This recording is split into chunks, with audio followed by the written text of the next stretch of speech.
আমার প্রিয় ছাত্রছাত্রীরা, সোমনাথ দার কোচিং সেন্টারে তোমাদের সবাইকে স্বাগত। আজকের ভিডিওতে থাকছে ক্লাস 10 ছায়া প্রকাশনী ভৌতবিজ্ঞান ও পরিবেশ, দুয়ারি, গাঙ্গুলি ও মাইতি। দেখো, আজকের ভিডিও থাকবে তোমাদের অধ্যায় 4 তাপের ঘটনা সমূহ, অনুসরণী প্রশ্ন উত্তর। একটা ভিডিওতে পুরো কমপ্লিট করে দেবো। এর আগে কিন্তু আমরা দেখো প্রথম অধ্যায়, এখানে দ্বিতীয় অধ্যায়, এখানে দেখো পরমাণু নিউক্লিয়াস এবং এই পর্যায় সারণী এবং মৌলের ধর্মের পর্যায়বৃত্ততা, এই চ্যাপ্টারগুলোর অনুসরণী প্রশ্ন উত্তর সলভ করে দিয়েছি। এই ভিডিও ডেসক্রিপশন বক্সে তোমরা চলে যাও, 4টি বিষয়ের প্লে লিস্টের লিঙ্ক পাবে। জীবনবিজ্ঞান, ভৌতবিজ্ঞান, ইতিহাস, ভূগোল, বিভিন্ন যে নতুন প্রকাশনীর যে বই প্রকাশিত হয়েছে তার প্রশ্ন উত্তর পেয়ে যাবে। তোমরা কোন প্রকাশনীর বই পড়ছো অবশ্যই কমেন্ট করে জানাও। তো চলো আমরা শুরু করি। তো পেজ নাম্বার দেখো 28 থেকে 34 রয়েছে। সরাসরি আমি 34 পেজ ওপেন করলাম একদম অনুসরণীতে। তো প্রথমেই দেখতে পাচ্ছ 8খানা কিন্তু এমসিকিউ দিয়েছে। আগে আমরা এমসিকিউ গুলো দেখে নেব। তো চলো দেখো, 1 নম্বরের প্রশ্ন কি বলেছে যে আয়তন প্রসারণ গুণাঙ্কের মাত্রিয় সংকেত হলো, উত্তর লিখবে এই যে অপশন এ লিখবে, ঠিক আছে। 2 নম্বরের প্রশ্ন দেখো, নিচের কোনটি তাপের সুপরিবাহী, উত্তর হচ্ছে সুপরিবাহী অপশন বি তামা হবে। 3 নম্বরের প্রশ্ন, নিম্নলিখিত কোনটির ব্যতিক্রান্ত প্রসারণ দেখা যায়, উত্তর হচ্ছে অপশন ডি লিখবে জলের ব্যতিক্রান্ত প্রসারণ দেখা যায়। নেক্সট 4 নম্বর দেখো, নিম্নলিখিত কোন ধাতুর পরিবাহিতা সবচেয়ে বেশি এখানে যে কটা আছে এর মধ্যে কিছু রূপও সব থেকে বেশি। নেক্সট হচ্ছে 5 নম্বরের প্রশ্ন, কঠিনের দৈর্ঘ্য প্রসারণ কিসের ওপর নির্ভর করে। এখানে কঠিনের দৈর্ঘ্য প্রসারণ কিন্তু প্রাথমিক দৈর্ঘ্যের উপর নির্ভর করে, উষ্ণতার বৃদ্ধির উপর নির্ভর করে এবং উপাদানের উপর নির্ভর করে। অর্থাৎ উত্তর হচ্ছে অপশন ডি করবে, অর্থাৎ এ বি সি ডি সবকটি কিন্তু সঠিক অ্যান্সার। 6 নম্বর প্রশ্ন, তরলপূর্ণ কোনো পাত্রকে উত্তপ্ত করলে পাত্রের তরলের লেভেল কি হবে, উত্তর হচ্ছে অপশন বি করবে, প্রথমে বাড়ে এবং পরে কমে। 7 প্রশ্ন দেখো, আদর্শ পরিবাহীর তাপ পরিবাহিতাঙ্কের মান, এটা হচ্ছে আমাদের অপশন এ লিখবে 0। আমাদের পরের প্রশ্ন দেখো 8, তাপীয় রোধের মাত্রিয় সংকেত হলো, উত্তর লিখবে অপশন এ, ঠিক আছে। আচ্ছা, নেক্সট চলে আসে আমাদের অতি সংক্ষিপ্ত উত্তর ভিত্তিক প্রশ্ন। তো দেখো এখানে বলেছে লোহার আলফা সমান সমান 12 × 10⁻⁻6 পার ডিগ্রি সি বলতে কি বোঝো, এটা আমরা পাঠ্য বইয়ের পেজ 29 দেখবো। উত্তর তোমরা এটা লিখবে যে লোহার দৈর্ঘ্য প্রসারণ গুণাঙ্ক 12 × 10⁻⁻6 পার 0 ডিগ্রি সি বলতে বোঝায় কোনো লৌহদণ্ডের উষ্ণতা 1 ডিগ্রি সি বৃদ্ধি করলে দণ্ডটির প্রাথমিক দৈর্ঘ্য 12 × 10⁻6 অংশ দৈর্ঘ্যে বৃদ্ধি হয়। উত্তরটি এখান থেকে এ অবধি লিখে দেবে। নেক্সট দেখো, আচ্ছা 2 নম্বরের প্রশ্ন কি বলেছে দেখে নাও, যে এসআইতে তাপীয় রোধের একক কি, এটা আমরা পাঠ্য বইয়ের পেজ 33 থেকে নেব। দেখো, তাপীয় রোধের এসআই একক হলো দেখো m.k.w⁻⁻1, ঠিক আছে। এইটুকুনি উত্তর তোমরা লিখে দেবে, এসআই তে তাপীয় রোধের এসআই একক। নেক্সট দেখো, 3 প্রশ্ন কি বলেছে, যে কঠিন পদার্থের দৈর্ঘ্য প্রসারণ গুণাঙ্ক এ হলে পদার্থটির ক্ষেত্র প্রসারণ গুণাঙ্ক কি হবে, উত্তর লিখবে বিটা হবে, ঠিক আছে।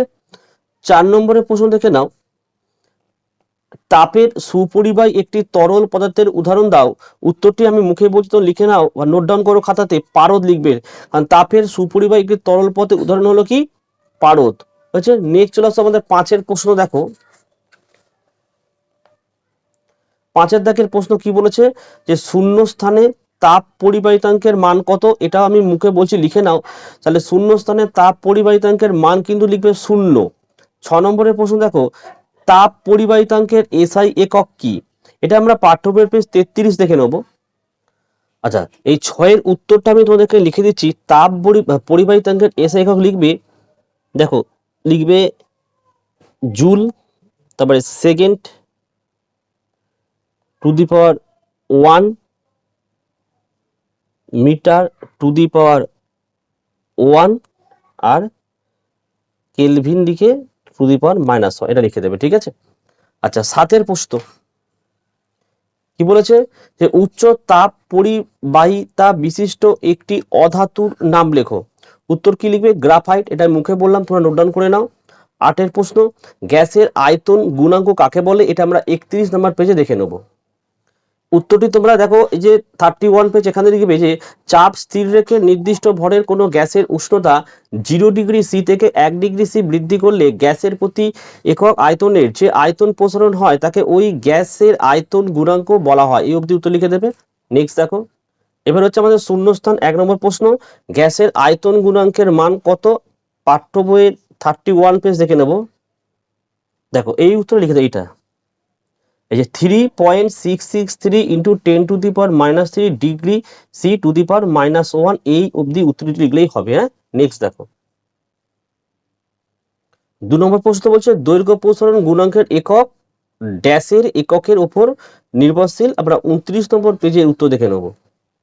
দেখো উত্তরটা কি লিখবে? শূন্যস্থানে লিখবে, দেখো এইটাই যে উষ্ণতার এককের ওপর নির্ভরশীল। ওকে, নেক্সট দেখো 3 প্রশ্নটা কি বলেছে? দেখো তাপীয় রোধাঙ্কের মাত্রীয় সংকেত লেখো। আমি এখানে লিখে দিচ্ছি, লিখে নাও তোমরা।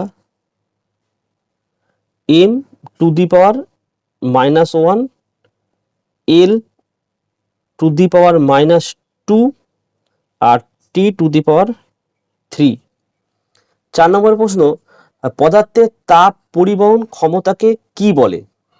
দেখো 31 নম্বর পেজে এর আমরা উত্তর লিখবো। দেখো পদার্থের তাপ পরিবহনের ক্ষমতাকে কি বলে? তাপ পরিবাহিতা বলে। তাহলে শূন্যস্থানে কি লিখবে? তাপ পরিবাহিতা। চলো সত্য মিথ্যা দেখে নাও। একটা কি বলেছে? গ্যাসের আপাত প্রসারণ লক্ষ্য করা যায়। এটা ফলস হবে, মানে মিথ্যা। আমি কেটে দিলাম, কারণ গ্যাসের আপাত প্রসারণ লক্ষ্য করা যায় না, তরল লক্ষ্য করা যায়। 2 নম্বরের প্রশ্ন, তাপ প্রয়োগে তরল শুধুমাত্র আয়তনেই প্রসারিত হয়। এটি রাইট অ্যান্সার। 3, কোন তরলের প্রকৃত প্রসারণ গুণাঙ্ক হলো তরলটির একান্তই নিজস্ব ধর্ম। এটিও রাইট অ্যান্সার। 4 নম্বর কি বলেছে? যে অভিকর্ষের বিপরীতেও তাপের পরিবহন ঘটতে পারে। এটিও কিন্তু একদম রাইট অ্যান্সার। আচ্ছা, নেক্সট আমরা চলে আসো বিভাগ ঘ, দীর্ঘ উত্তর ভিত্তিক প্রশ্ন, প্রতিটি প্রশ্ন 3।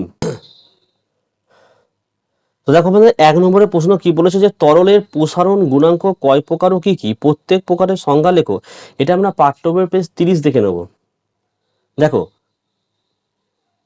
উত্তরটা এইভাবে লিখবে যে তরলের প্রসারণ গুণাঙ্ক হচ্ছে 2 প্রকার। একটা হচ্ছে দেখো তরলের আপাত প্রসারণ গুণাঙ্ক, একটা হচ্ছে তরলের প্রকৃত প্রসারণ গুণাঙ্ক। কাকে বলে এখান থেকে এই অবধি লিখতে হবে, আর এটা প্রকৃত প্রসারণ হচ্ছে এখান থেকে এই অবধি লিখতে হবে। ঠিক আছে, নেক্সট প্রশ্ন দেখো 2 এর প্রশ্নটা কি বলেছে? দেখো যে কোনো পদার্থের তাপ পরিবাহিতা কোন কোন বিষয়ের উপর নির্ভর করে। এখানে একটু প্রশ্ন একটা আছে, এই অংশটা আমরা সাঁতরার বই থেকে উত্তরটা দেখে নেবো, এইটুকুনি অংশ। তারপরে দেখো পাঠটা রয়েছে যে এ প্রস্থচ্ছেদ ও ডি বেদ বিশিষ্ট একটি ধাতব পাত্রের একক উষ্ণতা বৃদ্ধির জন্য তাপ পরিবাহিতার রাশিমালাটি নির্ণয় করো। এক্ষেত্রে ধরে নাও তাপ টি সময় ধরে পরিবাহিত হয়েছে। এটা আমরা ছায়া প্রকাশনীর 32 থেকে 33 নম্বর পেজে এই বাকি উত্তরটা দেখে নেবো। তাহলে প্রথমে আমরা সাঁতরা থেকে এই উত্তর দেখে নেবো যে কোন কোন বিষয়ের উপর নির্ভর করে। দেখে নাও। দেখো কোনো পদার্থের তাপ পরিবাহিতা কি আছে? দেখো কঠিনের উষ্ণতার পরিবর্তন, দৈর্ঘ্য ও প্রস্থচ্ছেদের ক্ষেত্রফল, আর সময়ের ওপর নির্ভরশীল। 3টে বিষয়ের উপর কিন্তু নির্ভরশীল। এই যে নেক্সট যে পার্টটা ছিল সেই পার্টের উত্তর আমরা দেখে নেব ছায়া প্রকাশনীর 32 থেকে 33 নাম্বার পেজে। দেখো সেকেন্ড পার্টের উত্তরটা তোমরা এখান থেকে করবে, যে সেকেন্ড পার্টের উত্তরটা এখান থেকে শুরু করছো, এটা 32 পুরোটা লিখছো, নেক্সট পেজে চলে আসো, এই অবধি উত্তরটি তোমাদেরকে লিখতে হবে। ঠিক আছে, নেক্সট দেখো 3 নম্বর। দেখো সমীকরণের সাহায্যে কঠিনের দৈর্ঘ্য প্রসারণ, ক্ষেত্র প্রসারণ আর আয়তন প্রসারণ গুণাঙ্ককে প্রকাশ করো। দৈর্ঘ্য প্রসারণ, ক্ষেত্র আর আয়তন, এটা আমরা পাঠ্যবই পেজ 28 এবং 29 পাবো। দেখে নাও। প্রথমে দৈর্ঘ্য প্রসারণটা দেখে নাও, যে পদার্থটির দৈর্ঘ্য প্রসারণ গুণাঙ্ক আলফা হলে আলফার সংজ্ঞা অনুসারে লেখা যায়। এই অংশটা লিখে দিচ্ছ একটা পার্ট, তারপর পরে চলে আসো। এটা ক্ষেত্র প্রসারণ গুণাঙ্ক, এখান থেকে উত্তরটা হবে এই অবধি করবে। আর লাস্টে দেখো আয়তন হচ্ছে এখান থেকে এই সমীকরণটা দেবে। এই 3টে সমীকরণ তোমাদেরকে দিতে হবে। নেক্সট দেখো 4 নম্বরের প্রশ্ন বলেছে, দেখো তাপের পরিবহন ও তড়িৎ পরিবহনের মধ্যে সাদৃশ্যগুলি লেখো। এটা পাঠ্য বইয়ের পেজ 34 পাবো, অর্থাৎ উপরের দিকে চলে আসো। দেখে নাও, এই যে তাপের পরিবহন আর তড়িৎ পরিবহন দুটো পার্থক্য রয়েছে, লিখে দেবে। নেক্সট দেখো 5 প্রশ্ন বলেছে তড়িৎ রোধের সঙ্গে সাদৃশ্য বুঝিয়ে তাপীয় রোধের রাশি মালাটি নির্ণয় করো। এটা পাঠ্য বইয়ের পেজ 33 দেখে নেবো। দেখে নাও, তাপীয় রোধ ও তড়িৎ রোধের মধ্যে সাদৃশ্য। উত্তরটা তোমাদের এখান থেকে শুরু করবে, একদম এই অবধি তোমাদের কিন্তু বুঝে লিখতে হবে। ঠিক আছে, তো এই ছিল আজকের একদম অনুশীলনী প্রশ্ন, তো পুরো কমপ্লিট করে দিলাম। তোমরা কোন প্রকাশনের বই পড়ছো কমেন্ট করে জানাও, তাহলে এইভাবে আমি প্রতিটি অনুশীলনীর প্রশ্ন তো সলভ করে দেবো। আর যদি তোমরা ভালো রেজাল্ট করতে চাও, সোমনাথ দার কোচিং সেন্টার থেকে তোমরা মাত্র সামান্য স্বল্প মূল্যে প্রতিটি বিষয়ের অধ্যায়ভিত্তিক নোট সংগ্রহ করতে পারো নিচের হোয়াটসঅ্যাপ নাম্বারে যোগাযোগ করে।